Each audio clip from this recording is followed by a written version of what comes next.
He has become a cultural icon himself.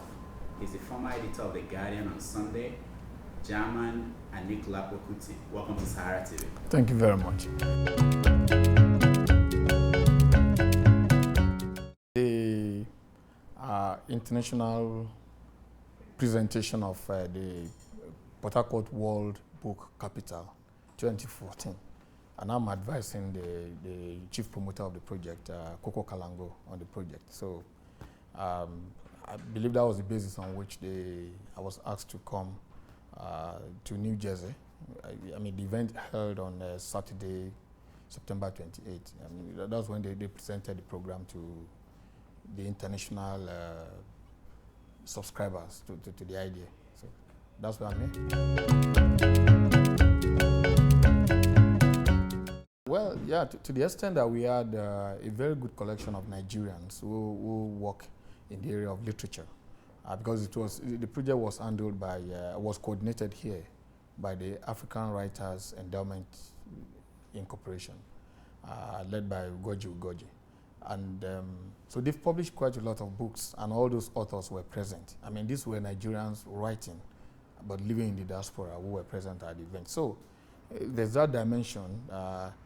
But for the real international dimension of having publishers from around here being present at the event, there was not much of that. Although I know that there is another plan I think in January or so, to now do a proper presentation. Maybe they also plan to tap into the book festival or book fair around this place too. Yeah, just like they're going to Frankfurt Book Fair too. So I think they're doing all this in points. I believe that because the governor Michi was coming to US for the Quintessence Award, which also coordinated by the African Writers Endowment. I'm sure that was why they put it as part of it, because the award they gave him, which was Quintessence Award, had something to do with his promotion of education and literacy. So it probably made a lot of sense that they put it there.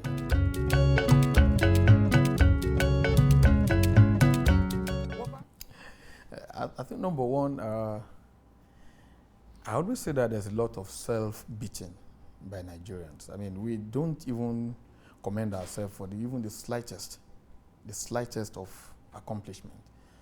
We seem to be I think our brains wired in such a way that we think in terms of, when we want to evaluate how far we've come, it's only government. How far has government done? I mean, I was reading Facebook last night, and I was saying, come on, these guys, are they really educated? I mean, because everything was tied to, we've had bad leadership. But I know, as somebody who works in the field of culture, that we've made a lot of landmark accomplishments that are not necessarily tied to government. Maybe because I'm very averse to government. I hardly want to do anything with them. I've rejected appointments in the past. But I know that a lot of Nigerians, I'd like to boast, for instance, I was talking to somebody yesterday that Nigeria is just one of the very few countries to have won virtually all the literary prizes anywhere in the world. Name it. The crowning glory for me was the last Kane Prize, where out of 5 finalists, 4 were Nigerians. In fact, the 5 were Nigerians, because the guy who came from Sierra Leone also has a Yoruba name. Those are that's the measure that I see as I think we've gotten to a point where we start saying, and I've reached that point a long time ago, that there's no government, we're not going to have government. So why continue to anchor after them? I know they are running down the country, they are doing whatever they're doing, but I think that I would rather concentrate my effort, look at the other side and see how the people's power itself, not in terms of political mobilization, the people's power in terms of the intellection that we deploy, how we can annex that and let it. We've been reading a lot of news of young Nigerians who are getting the best of results in American schools, in British schools. Why are we not celebrating them? That's what I tried to do with my newspaper in The Guardian. It wasn't, and I deliberately did that. It probably was not popular with the owners of the paper, but I told them that's the kind of thing I want to do, even though I'll spend time, to look at the politics too. But I think we need to get to that point where we say, to hell with government.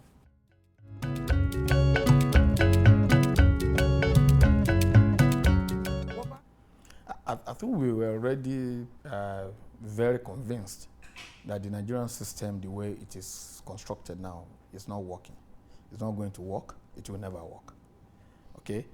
In the past few years, I started to review even my own Nigerianness. I started asking are you really a Nigerian? I mean, not in terms of whether you were born in that location, in that space, but I started questioning quite a lot of things. I had to ask myself, okay, what is Nigeria giving back to me?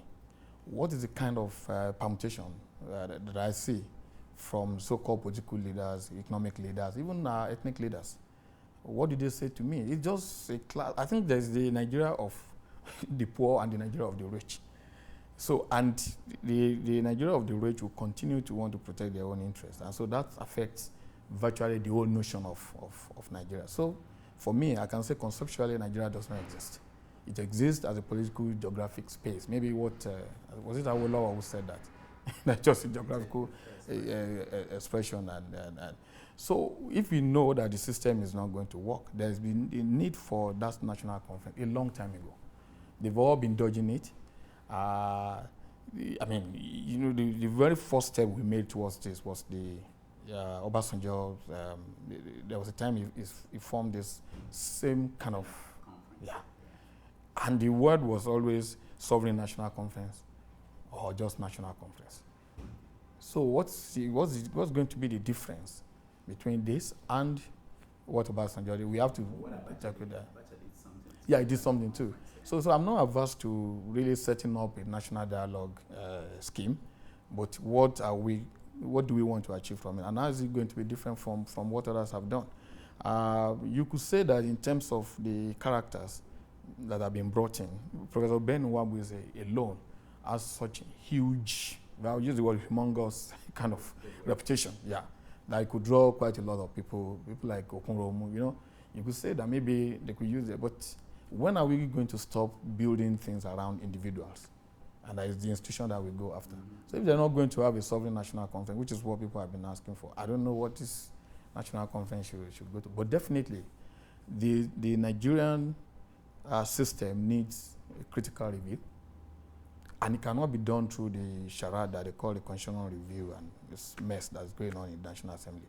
It can only be done through such a constructive national dialogue. But if it's not going to be sovereign, it's just going to be a national conference, another talk shop. In fact, it's a symposium. Yeah, because there will be difficulty. Yeah, whatever they say. Yeah, in fact, the National Assembly is already saying that they're opposed to it. Yeah. And what is it going to be? The opposition party said they were against it. Now, you know, they like to filibuster. They said they didn't like it, now they like it. And so, I mean, so, well, as someone said, it probably would take our mind off the current tension in the politics.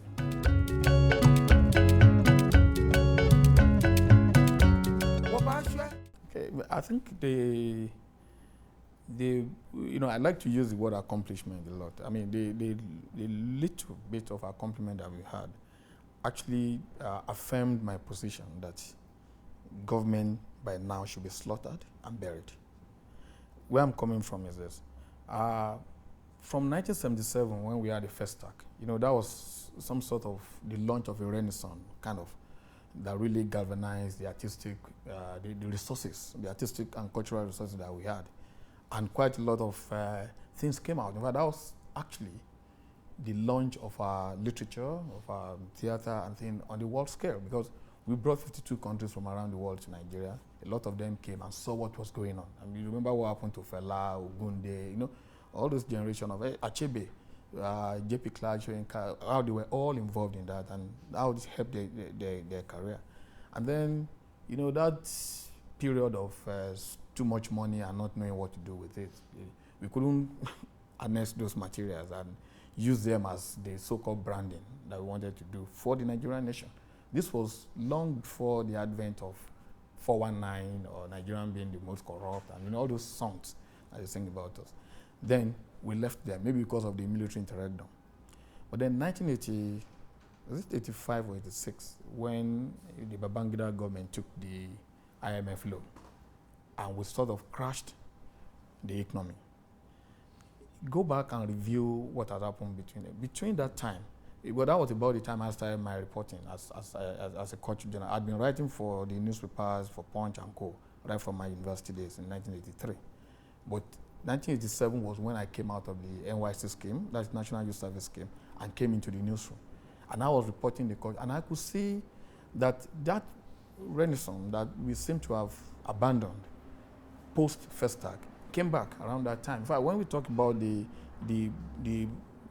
boom period for the Nigerian visual arts and literature, it was around 1988 to 1990.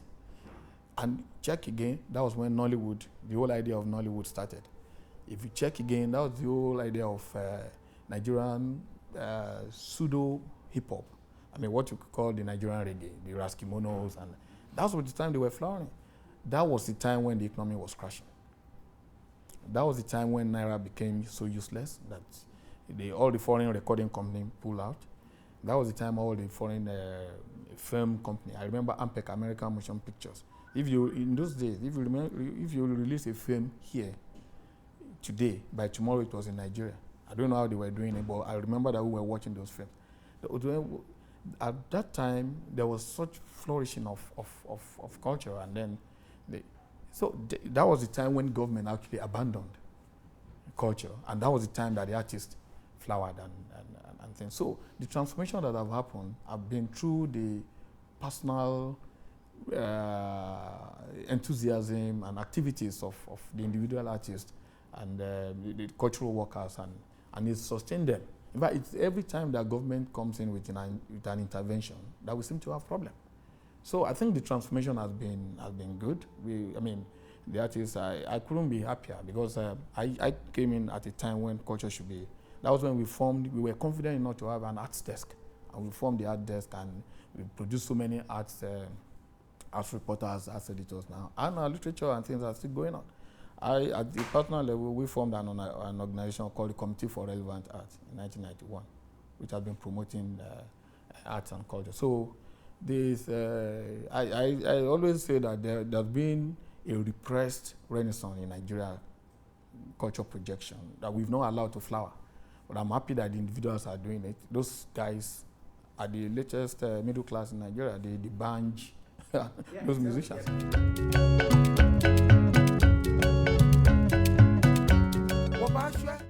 You want to drag me into a controversy that no, it's okay. It's okay. Let me just tell a quick story. Daddy Shoki is a friend. And I happen to have reported a lot about his career and even his parents, mom, knew me. And there was a time that somebody said, "Oh, you are not giving him enough promotion in your newspaper." And I said, well, the way I evaluate the space I give to a particular artist reflects my own conviction about how deep and how enduring it will be. And I thought, I just used the expression that these guys are like what you can get in McDonald's. And, it's not, you are hungry. It's not something to really fill you, to satiate you. It's just something to quell that, or quench, as we say in Nigeria, to quench that hunger, and then you can go on. I don't see those music as enduring. In fact, usually I always tie them to a 5-year, and that career will crash after 5 years. Because if you're doing it, it's so popular, everybody will do it. You have to ask yourself why, in spite of, apart from Fela's children, why have you not been able to produce? I'm not saying produce another Fela because you can't clone art, but why have you not been able to produce someone who could be as enduring as? Take out his politics. Just check only his composition as a musician. We've not been able to do that. Okay, that's happening in the area of music. But if you go into literature, you see that in literature we've been able to produce young talks who can hold their own too. Who are they? Well, I'll mention the one that everybody will know. Chimamanda, for instance, is there. Other than Chimamanda. Oh no, there are quite a lot. There's I shouldn't be thinking of the name, but they're not coming to me now. But there are the Tony Kans. These guys have won award everywhere. There's Ogagai Forward, who was with me in New Jersey. There's Nduka Otiono, Obienwa Kama, and they just released the list of Nigerians who qualified for the Nigerian Literature Prize of NLNG. Check what happened. The same guys who were writing poetry. These were people I went to school with. We used to have what we call the Thursday Poetry Club at the University of Ibadan. And at a point, when this IMF trouble came and everybody were being shipped out, they all came out. And they were the first they were not the fourth generation of poets, but they were the third generation of poets who came after the Soyinkas, after the Odia of Emon and the rest of them. There was an anthology that brought them, Voices from the Fringe or so. And then they went out. In this year, about 5 of them came back into that list, and they had to compete with poets from Nigeria. That to show you that there are quite a lot of the Afamake is in London. He may not be living by his writing, but Afamake is one of the profound voices of young poets in the world. I can use the word in the world now. Okay?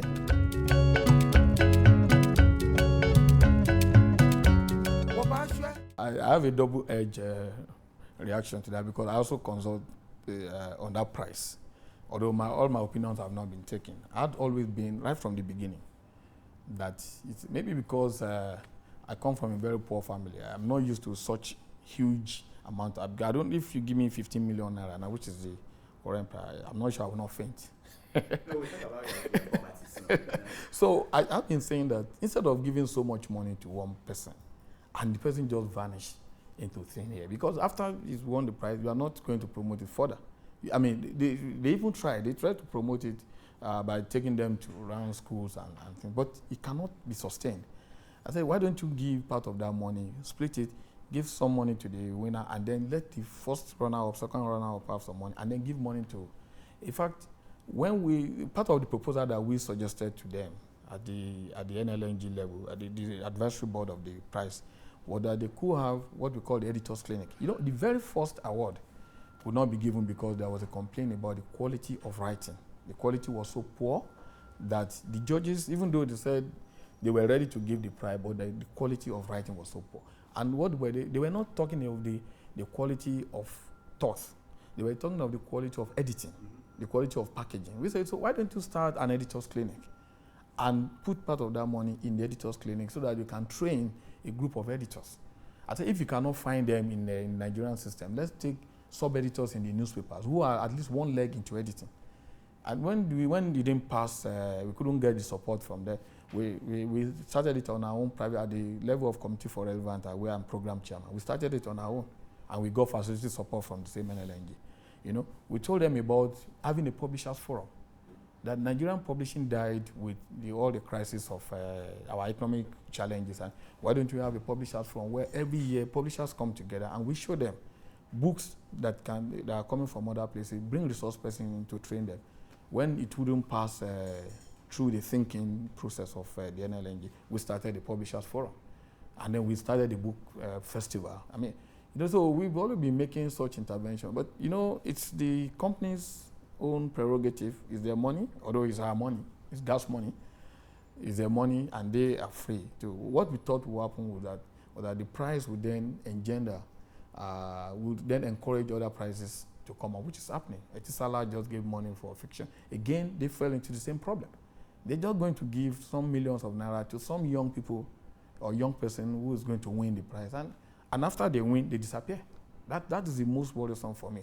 Who among these people who have won those the prizes have you seen? They've not even been able to sustain their career.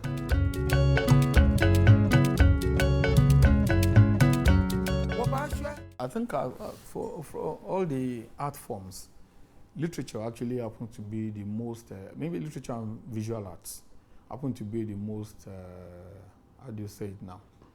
The most very personal. It's a lonely world for the writer and the visual artist, for instance.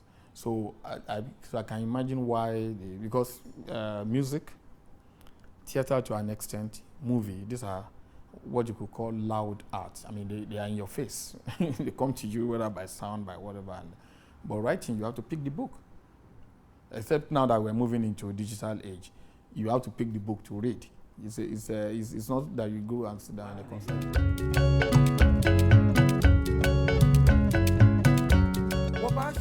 Yeah, it's a very fundamental question.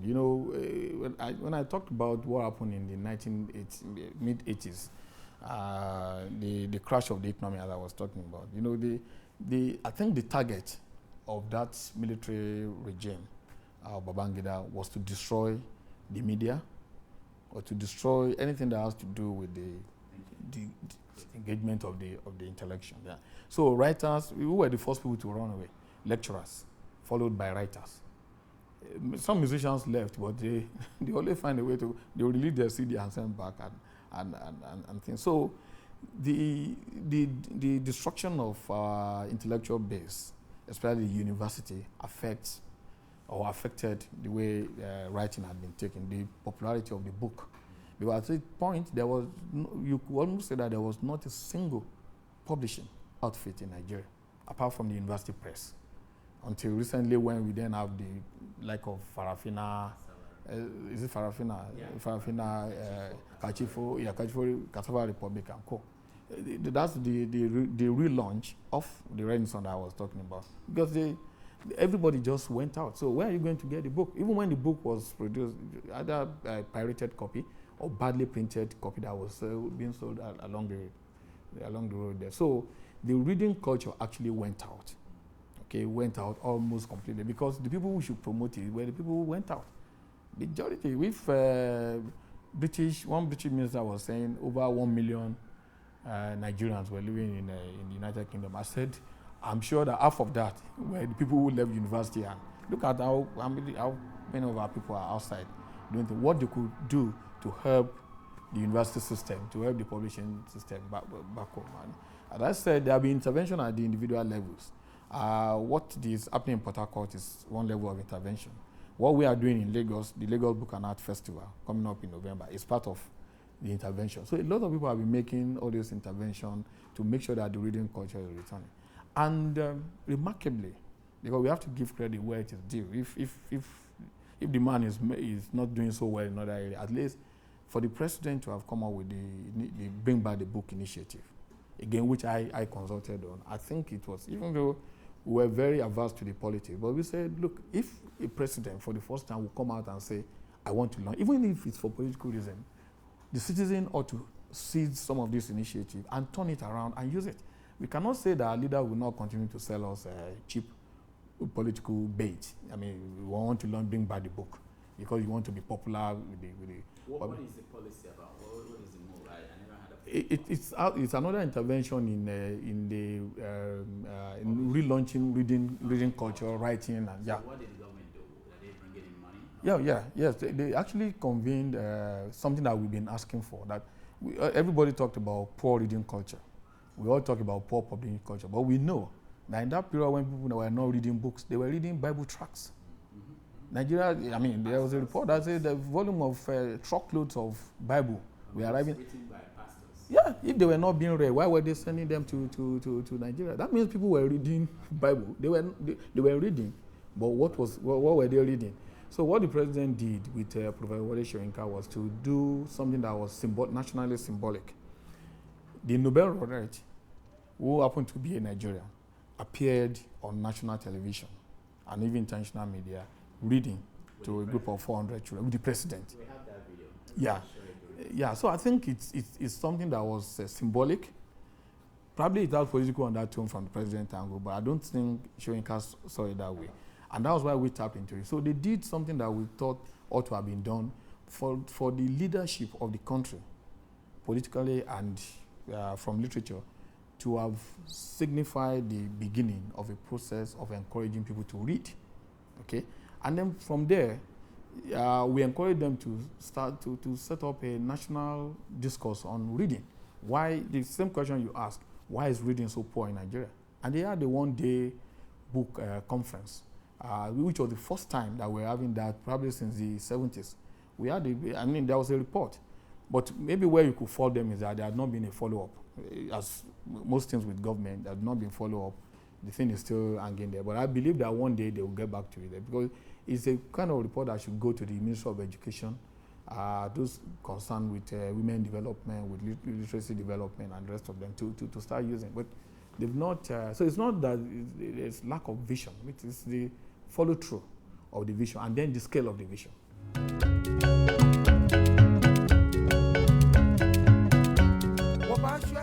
I think generally the landscape of the media was changing drastically. I could see it because I was an editor and I could interact with my fellow editors, and I saw the way even the newsroom was being run, even the quality of staff. reporters that were coming in. These are guys who probably couldn't find any better thing to do, and then they came in. That was not the way I joined journalism, where I was writing right from school, from student press club, and I had to be headhunted by Stanley Makebu and Bentomoloju to come and work in the media. But these young guys, when they come in, they are not really, so it was becoming difficult that you were spending more time as an editor trying to prop up somebody who doesn't want to be, you just want to earn their salary. And then you tell them, don't go and take money. You know of a newspaper that came and then just crashed out like that. You had to crash down because the vision he was bringing was the vision of the 80s when the Guardian came. Exactly what Guardian tried to do in the 80s, a critical intervention in the way of the media, was what Next tried to do. And you see the way it went out. Because the landscape has changed, ownership has changed. Who owns the newspapers now? Politicians, governors, serving governors. And then the part of the changing ownership, the way it affected the Guardian was that I think I was used to a particular way that the late publisher, Dr. Alex Ibru, ran the Guardian. I mean, I tell people that I worked there for, starting from when I started writing for them, almost 30 years. But effectively, from the day I got my letter, I worked there for 25 years. 19 years, I was an editor at different levels, features editor, arts editor, and I'd never had an encounter with a man. I'd never met him. I don't know if it's possible for you to work for somebody for 25 years. You both live in Lagos, and we never sat down like this. We spoke for about five times on phone. None of them had to do with change that story. Don't publish that story. None. The first time I had to talk to him was during the World Cup, when I was delaying production because I wanted to get results. And he said, just release your paper, otherwise nobody will buy it. That was the first time. The second time was to pass commendation on something we did in the paper that I thought. And it was something that concerned him, like the Hebrew Center, which it was his own project in the paper. I said, oh, he would like us to cover it. We covered it. So I never had that kind of somebody breathing down my. I hear of it in other newspapers where an editor can be summoned from your house, and my fellow editor were telling me their relatives and things. You have to expect that things will start changing. And when they started changing, I started finding that some of the kind of thing that I was used to in terms of the way I was operating in the news, where I was almost like a lord unto my, the way editors work in other places, where you are the editor, it's your vision that you want to see in the paper. It is what you produce that you want to see. It's the editor's point of view when the newspaper comes out. But that was beginning to be affected, and it was beginning to look like what was happening in some other papers that we're getting to hear. And then, things like investment. Yeah, I think the media generally is going through a tough time in Nigeria. The necessary money, the necessary investment that you need to get quality people writing for you in the paper was no longer there. You have columnists who are not going to be paid or who are being underpaid and who were complaining all the time. I couldn't be going back to professors at Harvard and or people who have established their own reputation as journalists and be telling them, please write for us for free of charge. So they give me garbage. Because I wanted to be able to say that we are paying you so much money. It may not be much, but this is what I want you to write. So you can't meddle with the way I appreciate and I evaluate your work. But I wasn't able to, it was getting to the point that I wasn't able to do that anymore. And I was getting into all these unnecessary arguments, and that was not good for my creativity. Somebody said maybe my artistic sensibility came into play, because if I was just a journalist and with a little bit of political clout, maybe I wouldn't bother. I would say, oh, let me hang in there and end this. But for me, I was being choked. I was feeling choked that, a place that a newsroom that I've been prowling for 25 years, I found that it was difficult for me. If I left my home to go to the news, I started complaining inside. What am I going to do in this place? I was reacting inside, and it was affecting my productivity. So I said, let me drop it.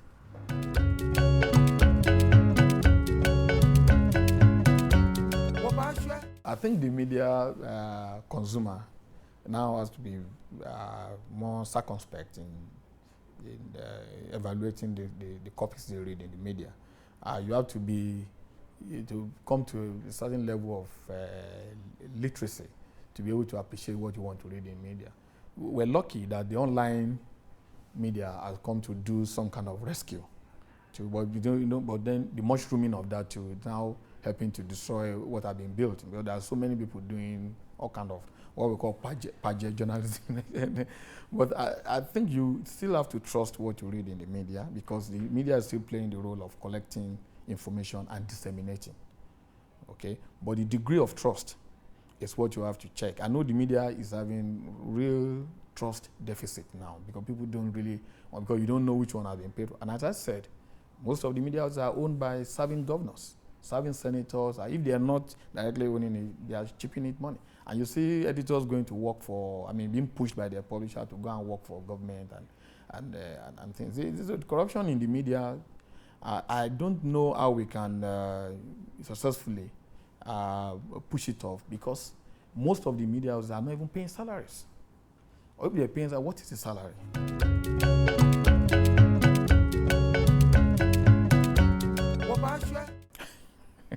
That's Guardian trade secret. But I can tell you that if I do, because while working at the Guardian, maybe why I didn't bother, I was also writing for some foreign papers. I do a piece for a foreign magazine, and I get like 4 times my salary as an editor. And that salary is for 4 weeks of intense work, including administrative work. And I just write an article somewhere, or I go to give a talk somewhere, and I get like 3 times, 5 times my, so I can tell you that the salary of editor, not just in the Guardian, generally in the Nigerian newspaper, is very poor. It's very, very poor. I don't think the owners really think that journalists should be well paid.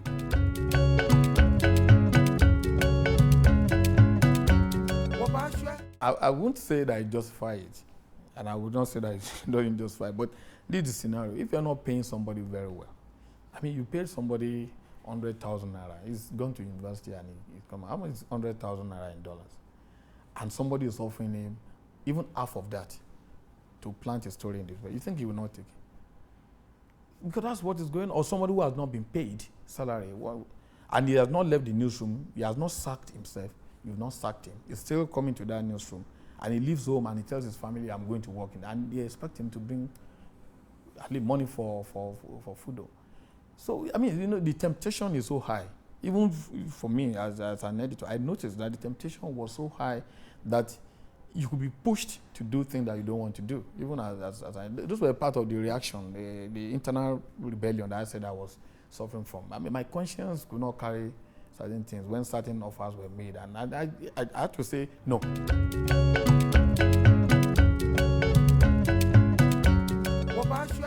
I've had this discussion somewhere, and what I said was that if, we all operate at a different level of conscience. Some of us could not take it. But some people, if your DNA is wired in that way, you want to do it. If you always believe that, because the editor title carries a lot of weight. You are supposed to be thought leader of thought and things, and there you are, so impoverished. And you could even see those who are so-called, there was a prayer, there was a joke among editors that I don't want to be a veteran journalist. You know why they were giving? Because the veteran journalists we see were so poor. They had no home, they were almost homeless, and they even come to the newsroom to beg us for money. So you say, I don't want to be a veteran journalist. So ethics, of course, have to be compromised.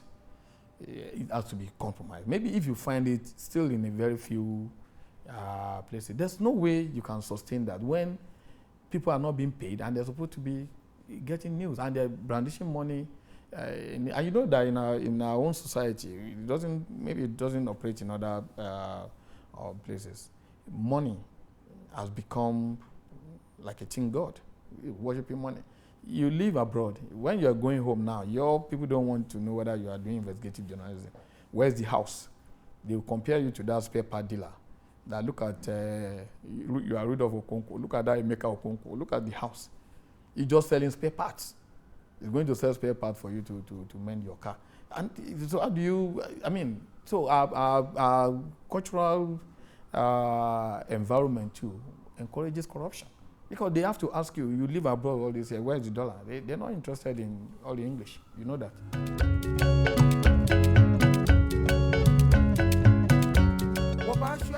Well, don't mind. They said I was not married, but I was. I think after I have children too. Okay, I know you have. Yeah, I think I could say that journalism actually robbed me of family life. I'd been somebody who was, I had this multi kind of life. I was a journalist, I was an actor. I was one of those people who started in Hollywood. I was an actor, I was a theater producer, I was traveling the world doing theater, even when I was a journalist. Those are the kind of ambience I said I got at The Guardian. And I was also doing a resource person for so many other projects. And then it was easy when I was not a title editor. I was the arts editor. And I could go anywhere and I could do my work in advance and things. But then when you become an editor, administrative work came in. Especially when I was deployed to The Guardian in 2003. It was for me to go and rescue the Sunday title that was already having a problem. So that was the mission that they sent me to go and do. So I literally was sleeping in because I said this paper must rise from certain volume of circulation to a particular level. And so I was generally, I had a health challenge from there. And that was the time I couldn't cope with my young family, and she decided to leave. And I just had, a natural meeting. It's Christmas. Can we take a break and then see whether it will work? Of course, I knew that it was going to get worse for me. So, I mean, if the young lady could not cope with it, then I just told myself maybe it wasn't meant to be.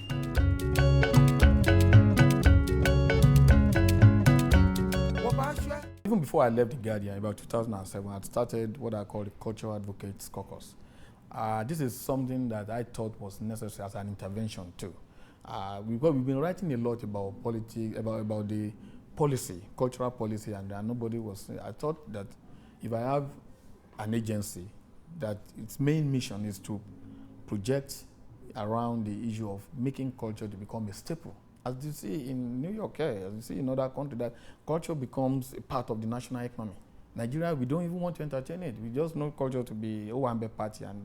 So I thought an agency like that would help. So I formed that agency, and I've been using it to promote cultural ideas. And that's what I do with what I'm doing now with the Port Harcourt Book Festival, what I do in the Committee for Relevant. These are the things I do. Then recently I moved into documentary filmmaking. Now documentary filmmaking is an extension of what I thought I could do with the newsroom, how the media could impact on the society. I saw that we continue to lament the fact that we don't have a reading population. I mean, what is the circulation of most newspapers in Nigeria? We don't have a reading because the purchasing power is poor. I thought that through film, through documentary films, especially the way Nollywood has come up to really change the dynamics of our media understanding, I thought my intervention in my going into documentary film will help to continue to project the kind of idea they have about it. That's why I'm involved in documentary filmmaking now. With Professor Wole Soyinka, many years back, I've been working with him on, working as a student and to help him to work around his programs. So I'm sure when he knew that I was leaving The Guardian, he asked me to come he was the consultant to the Lagos Black Heritage Festival. And he asked me to handle, he knew my passion, poetry. I should coordinate the poetry session of the thing, which I did. I was impressed. So since then, it's made me more or less like an unofficial program assistant. So most of his programs, I'm around it. I mean, it sends me on errand, and it gives me a project to work on, and I work on them and things. And it's a learning curve for me. It's like going back to school, because a lot of things that you think you know, when you sit down with a Wole Soyinka and they dispense those ideas to you, you just believe that you don't know anything. So I'm learning. I'm back in school. That's to say. Now, I won't be forgiven by people if I don't ask you. You are Anikulapo-Kuti. What is the relationship between you and Fela? You are close to Fela. Yeah. Actually, there's no Kuti in my own name, but we are Anikulapo too. Okay. Yeah. Now, there was a book that was produced, commemorative book during my 50th birthday.